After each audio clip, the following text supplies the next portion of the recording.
सत साहेब जय हो। बंदी छोड़ की बंदी छोड़ सतगुरु रामपाल जी महाराज की जय हो। बंदी छोड़ कबीर साहेब की जय हो। ज्ञान अमृत एवं षड्यंत्र का 20 पुस्तक प्राप्त करने के लिए 98 280 72 914 98 280 72 914 ओम प्रकाश दास राजस्थान। सत साहेब जय हो। बंदी छोड़ की भगत भाइयों, आज मैं आपको राष्ट्रीय समाज सेवा समिति आरएसएस का गठन 2010 में हुआ, कैसे हुआ और क्यों हुआ, इन लोगों की क्या मकसद थी। सिर्फ 5 महिला और 1 बच्चे की हत्या करके संत रामपाल जी महाराज को फंसाने की थी। शायद साहेब जय हो। बंदी छोड़ के सुनो ध्यान से और पुस्तक अवश्य पढ़े। आर्य समाजियों द्वारा संत रामपाल जी महाराज का विरोध 2 तरीके अपमान कर रहे थे। आर्य समाजियों द्वारा संत रामपाल जी महाराज का विरोध 2 तरीके अपनाकर कर रहे थे। एक, वे लोग जो स्पष्ट खुले रूप से आमने सामने होकर विरोध करते हैं, जैसे क्रोथा आश्रम 2006, 2009 और 2013 में घटना को अंजाम देकर किए। दूसरे, वे लोग जो अपने आप संत रामपाल जी महाराज को मौजूद शिष्य बनकर आश्रम का प्रबंधन अपने हाथों में लेकर एवं गुरुजी को आदेश की आड़ लेकर अंदरूनी तरीके से आर्य समाजियों के मंसूबे को समर्थन करके अप्रत्यक्ष रूप से विरोध करते हैं। साथ में तो उनके साथ मिले हुए थे और साथ में विरोध भी कर रहे थे लोग दिखाई। गुरुजी ने अपने सत्संग में बता रखा है कि गुरुजी सारे हित मित्र नाते रिश्तेदार सगा संबंधी आर्य समाजी हैं, वे सभी मेरे द्वारा बताए जा रहे ज्ञान का विरोध करते रहे। एक मानने को तैयार नहीं, एक भी मानने को तैयार नहीं।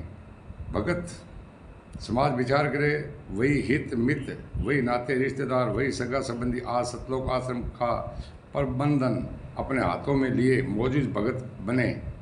क्या गुरुजी के लिए, गुरुजी के पक्ष में कोई कार्य कर सकेंगे? गुरुजी के बताए अपने नाते रिश्तेदार के आर्य समाजी होने के दाग को छुपाने के लिए राष्ट्रीय समाज सेवा समिति आरएसएस के स्वरूप में अपने को परिवर्तन कर लिया।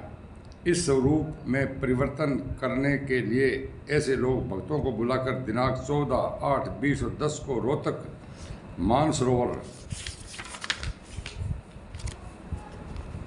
मानसरोवर पार्क में सतगुरु श्री रामपाल जी महाराज के बिना जानकारी के एक समिति का गठन करने हेतु बैठक की। रामपाल जी महाराज को कोई पता नहीं, इन लोगों ने मीटिंग करके आरएसएस की ये कमेटी बना दी।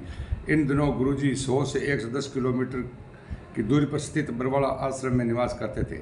समिति गठन करने हेतु बैठक में संत रामपाल जी महाराज के मौजूद भक्तों के अलावा सामान्य भक्तगण हजारों की संख्या में उपस्थित हुए, जिसके अंदर उपदेशी और अनुपदेशी भी थे।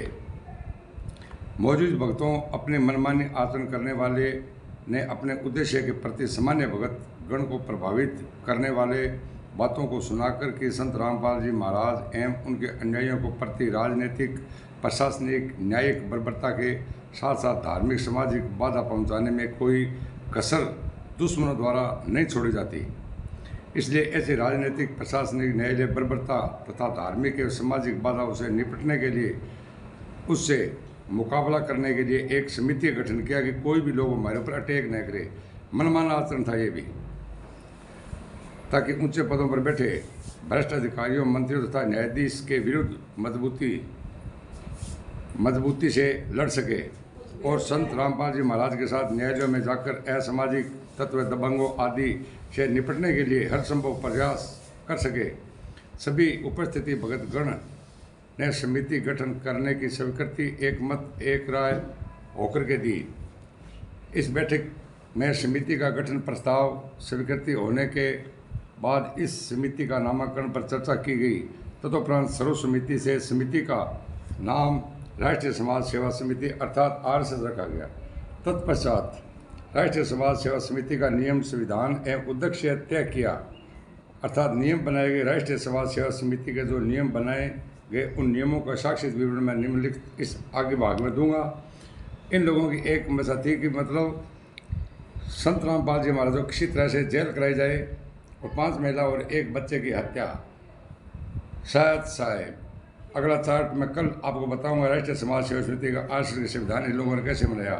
शायद साहब जय हो बंदी छोड़ सतगुरु रामपाल जी महाराज की जय हो। जागो भक्तो जागो प्रमाण सहित सत साहेब।